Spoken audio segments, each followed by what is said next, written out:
আপনি যদি রক্তশূন্যতায় ভুগে থাকেন তাহলে এই শাকটি চিনে নিন।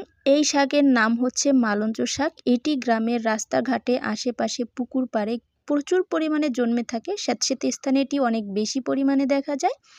এটিতে রয়েছে উচ্চমাত্রায় আয়রন, প্রোটিন এবং অ্যান্টিঅক্সিডেন্ট, যা অত্যন্ত গুরুত্বপূর্ণ ভেষজ উপকারী।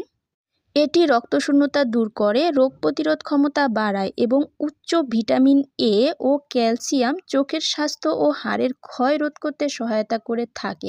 এছাড়াও এই শাক ডায়াবেটিস নিয়ন্ত্রণে এবং চর্মরোগের চিকিৎসায় কার্যকর ভূমিকা পালন করে থাকে।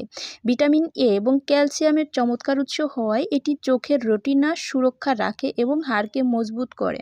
এটি ক্যান্সার প্রতিরোধে সহায়তা করে থাকে। ডায়াবেটিস নিয়মিত আপনি মালঞ্চ শাক খেতে পারেন। আপনার এলাকায় এই শাক আছে কিনা এবং কী নামে ডাকেন অবশ্যই আমাদেরকে কমেন্ট বক্সে জানিয়ে যাবেন। থ্যাংক ইউ সো মাচ পাশে থাকার জন্য।